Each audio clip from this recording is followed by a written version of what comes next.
Dando continuación al estudio del tema general que hemos estado hablando sobre lo que es el credo de los apóstoles, hemos estado ya con 2 reuniones consecutivas tratando de compartir precisamente qué es el credo de los apóstoles.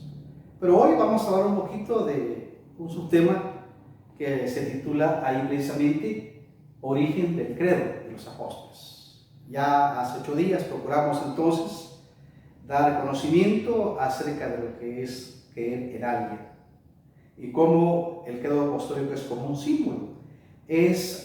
La palabra símbolo significa entonces algo distintivo a lo otro, pero también santo y una seña. Seña que desde muchos años ha ayudado mucho al pueblo de Dios en nuestros días a recordar en quien hemos creído. Esta expresión de sello, de símbolo, no es exclusivamente de determinado grupo religioso de esta tierra. No. Esto es para la cristiandad, para quienes han abrazado la fe en Jesucristo. Nótese bien esto. No hay ningún título en particular más que para la comunidad de creyentes. Y hoy quiero hablar entonces cómo el Antiguo Testamento, allá en el capítulo 6 de Deuteronomio, capítulo 6, versos 4 al 9, dice: Oye Israel, Jehová nuestro Dios, Jehová uno es. Y amarás a Jehová tu Dios de todo tu corazón y de toda tu alma y con todas tus fuerzas. Y estas palabras que yo te mando hoy estarán sobre tu corazón. Y las repetirás a tus hijos y hablarás de ellas estando en tu casa y andando por el camino y al acostarse cuando te levantes.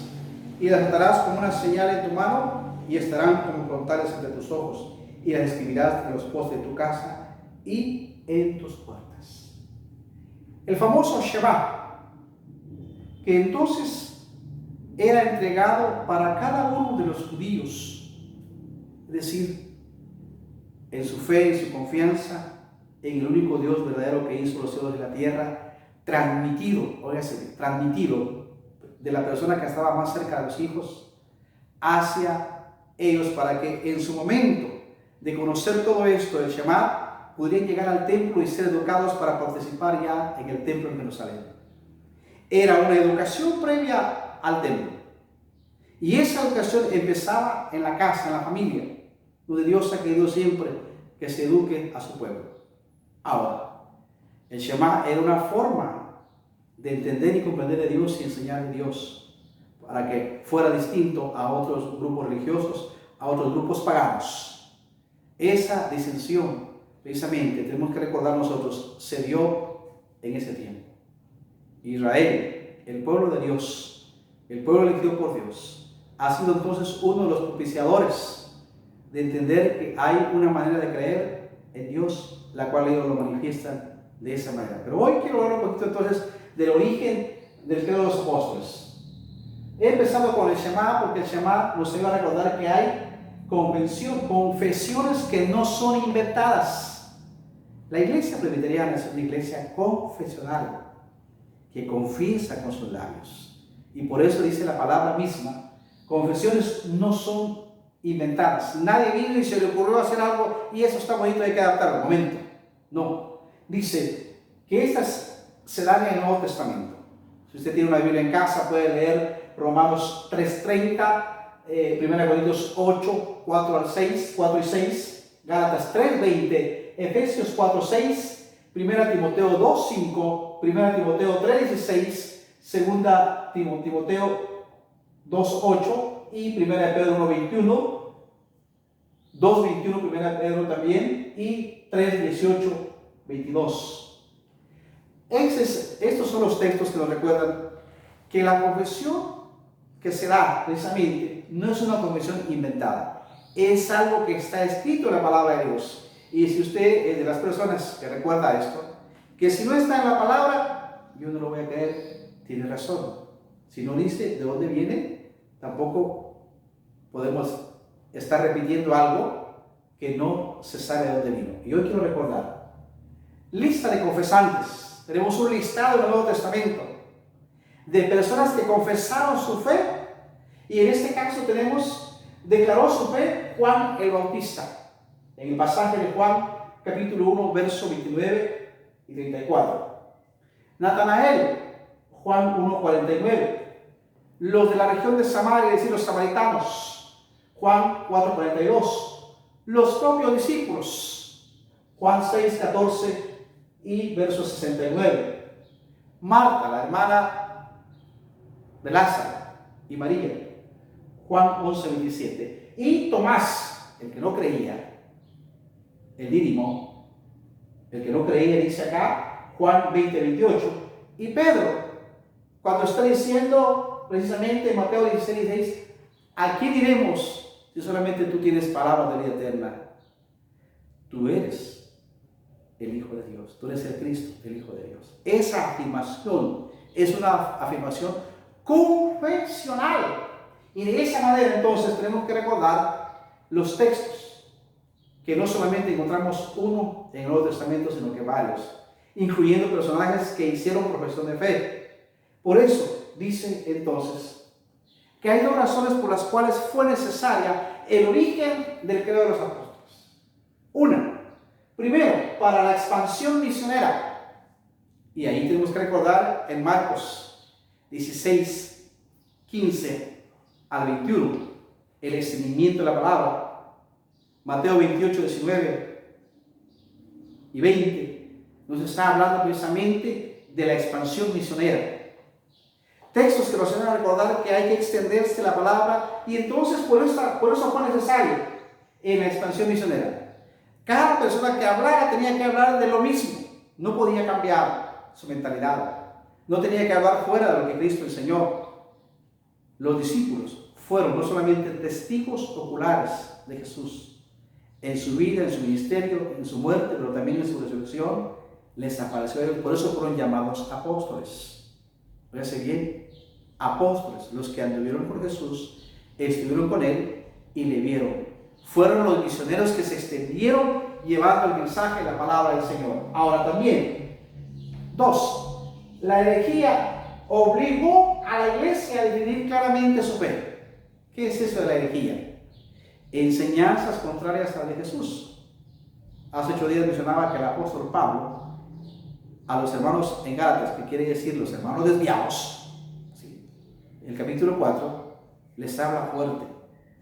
Como ellos que conocen al Jesús que nace, al Jesús que muere, al Jesús que resucita, al Jesús que asciende, al Jesús entonces que está a la diestra de Dios Padre, ahora se quieren alejar de esa fe que les ha dado. Les habla fuerte el apóstol Pablo. Y eso es muy importante. Y no solamente con los Gálatas, sino también con los gnósticos.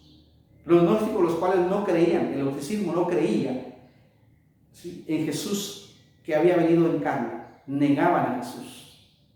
¿Por qué? Porque para los gnósticos era imposible que lo divino fuera a encajar en lo humano, en algo que fuera corruptible. Corrientes que, en lugar de acercar a Dios, alejaban a los cristianos de Dios en ese tiempo, siglo I de la era cristiana. Por eso fue necesario que el Evangelio según San Juan viniera y fuera escrito casi al final del siglo, porque los testigos oculares, los que tuvieron que Jesús ya no estaban allí, habían desaparecido, y lo que se estaba informando a terceras personas, que había sido oral por la tradición, llevado a muchos lugares, se estaba perdiendo, y Juan viene para remachar y para decir: esto es lo que es Dios, esto es lo que es Jesús, esto es lo que es el Espíritu Santo. Y Juan es específico, con señales, con signos, es que enseña, mientras que los sinópticos hablan de milagros. Juan está hablando de señales y signos acerca de Jesús. Ahora, usa varias figuras, y de eso pues ya trataremos en los sermones de recordar precisamente cuáles son esas figuras. Ahora, nótese bien, la herejía obliga a la iglesia a definir claramente su fe. En el año 107 después de Jesucristo, es decir, pasado el primer siglo cristiano, hay un exponente, Ignacio de Antioquía.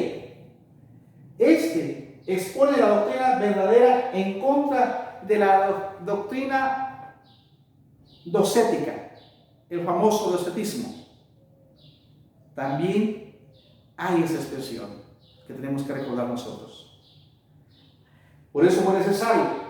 También en el año 165 Justino, llamado mártir, También él defendió con la apologética, defendió esa parte de la doctrina señal. Años 175 al 195 de la era cristiana, Ireneo de Lyon también fue otro que defendió esta postura. 162-215, Tertuliano. Ellos fueron los primeros entonces en entender que lo que había venido ahora había que transmitírselo. Algo que me llamó la atención es recordar que antes del credo apostólico está el credo niceno. ¿Sí? Pues cuando se aplicó el credo de los apóstoles, que vuelvo a repetir, no porque lo hayan escrito los apóstoles, no, sino porque era un símbolo, una seña de algo distintamente que venía entonces desde el inicio de los evangelios, que venía de la profesión de quienes habían confesado que Jesús es su Señor y Salvador, quien era su Maestro. Ellos no callaron, hablaron las maravillas de Dios y mantuvieron su mente y su corazón. Por eso decía, creo en Dios Padre.